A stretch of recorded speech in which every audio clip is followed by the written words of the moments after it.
Qui crée l'argent? Le savez-vous?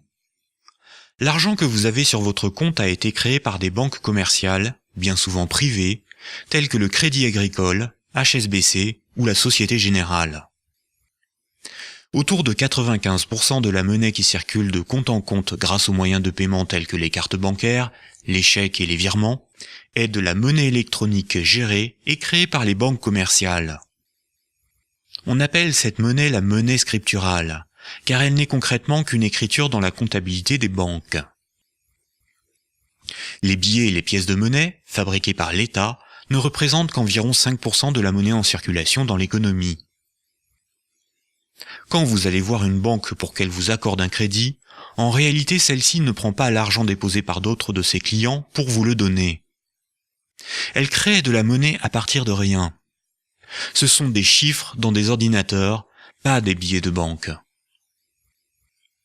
Quasiment toute la monnaie en circulation dans le monde a été créée lorsque des crédits ont été accordés par les banques commerciales. On appelle cela la création monétaire ex nihilo, ce qui veut dire à partir de rien. Les banques ont le privilège de la monétisation. Elles ont le droit de créer de la monnaie en contrepartie d'une reconnaissance de dette. Et ces chiffres créés par les banques commerciales privées représentent 95% de la monnaie en circulation dans le monde. Et quand vous remboursez votre crédit, la banque détruit la monnaie que vous lui versez. Elle fait disparaître des chiffres. Oui, les banques détruisent beaucoup de monnaie. Et heureusement que toute la monnaie créée par le crédit est détruite lors du remboursement des crédits, sans quoi il y aurait bien trop de monnaie dans l'économie, provoquant une hyperinflation.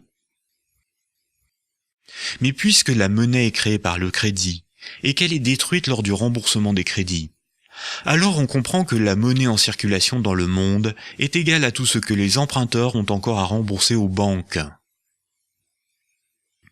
En d'autres termes, si tous les crédits étaient remboursés, il n'y aurait plus de monnaie dans le monde, ni en liquide, ni en monnaie scripturale sur les comptes bancaires. Toute la monnaie disparaîtrait par destruction monétaire lors du remboursement des crédits. Pour se rappeler ce mécanisme, il suffit de mémoriser cette phrase. Ce sont les crédits qui font les dépôts, et non les dépôts qui font les crédits. Et ce sont les remboursements des crédits qui font disparaître les dépôts par destruction monétaire. Les banques demandent à chaque emprunteur de rembourser la somme créée à partir de rien, appelée le capital, plus des intérêts qui, eux, n'ont pas été créés. Quand vous payez les intérêts d'un crédit, cette fois la banque emploie cette monnaie scripturale pour ses propres dépenses, payer ses employés et ses actionnaires. C'est comme cela qu'elle s'enrichit. Il est impossible de diminuer significativement les volumes de crédits accordés dans le monde sans manquer de monnaie. Les crédits augmentent la monnaie disponible dans l'économie et à l'inverse, le remboursement diminue la monnaie disponible dans l'économie. Moins il y a de crédits accordés par les banques, plus la monnaie est rare, et plus les particuliers et les entreprises ont du mal à en capter pour vivre et rembourser leurs crédits. Ainsi, la seule solution pour rembourser les crédits et disposer de monnaie pour l'économie, c'est de faire toujours plus de crédits. C'est pour cela qu'il faut sans cesse consommer, fabriquer toujours plus d'immobilier, de voitures, de téléviseurs, de routes, de sorte à maintenir la demande de crédit en constante augmentation. C'est aussi pour cela que sans croissance, la monnaie disparaît. La croissance est une nécessité de notre système monétaire.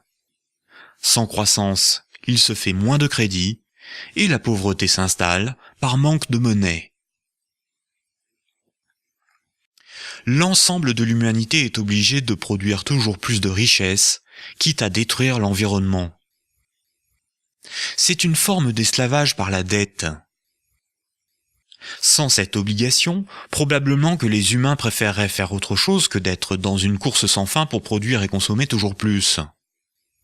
Car grâce aux intérêts sur la dette, la finance est assurée d'avoir les moyens de ponctionner une partie de ces richesses que les agents non bancaires sont obligés de produire pour rembourser leurs dettes. Les banques ne créent pas la monnaie en fonction de l'augmentation de la population ou pour résorber la pauvreté. Elles créent la monnaie uniquement en fonction des opportunités qu'elles ont de s'enrichir. Les intérêts permettent aux banques et à leurs actionnaires d'acheter des usines, des propriétés, des biens matériels. Le bien-être ou l'équité sociale ne les intéresse pas, car ce ne sont pas des richesses que les banques peuvent s'accaparer grâce à la création monétaire et aux intérêts. À l'origine, la création monétaire était un privilège régalien.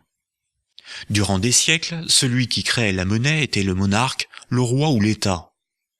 L'ensemble de son peuple était endetté de manière infinie envers lui en échange de ses services et de sa protection. Et pour vivre, le souverain imposait par la force à ses sujets l'emploi de sa monnaie pour leurs échanges, puis levait des impôts dans cette même monnaie.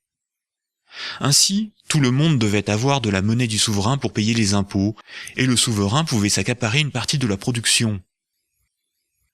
Sur une face, il y a l'effigie du souverain, et sur l'autre, le montant d'impôt que cette unité de monnaie permet de lever. Aujourd'hui, les souverains sont les banques.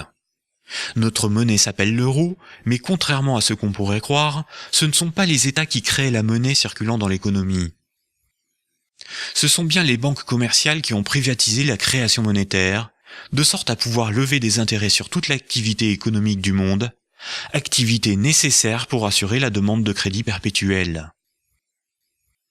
Les banques sont donc les véritables souverains, et nous sommes tous, particuliers, entreprises et États, leurs corvéables sujets.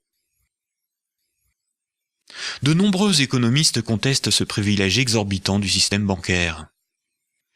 Il est nécessaire de redonner la mission de création et de destruction de la monnaie aux États en fonction des besoins de l'économie réelle, et non en fonction des opportunités d'enrichissement d'une minorité de financiers.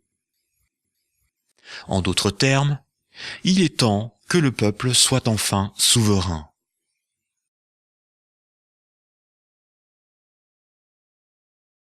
Cette dette perpétuelle maintient un système de culpabilité, c'est-à-dire qu'on est maintenu dans le fait qu'on doit payer, qu'on doit rembourser, qu'on est là pour travailler plus, pour payer plus et pour rembourser plus. L'argent, ce qu'on appelle l'argent, qui est créé par les banques tous les jours, en fait, ça devrait être un bien public. Or, c'est devenu un bien privé. L'argent, c'est un peu comme l'air qu'on respire. C'est ce qui nous permet de vivre, hein, l'argent. Et bon, comme l'eau, comme l'air, qui devraient être des biens publics. Le jour où l'air est privatisé, vous allez être très malheureuse. Hein. Il va falloir que vous mettiez des pièces de 1 euro pour avoir votre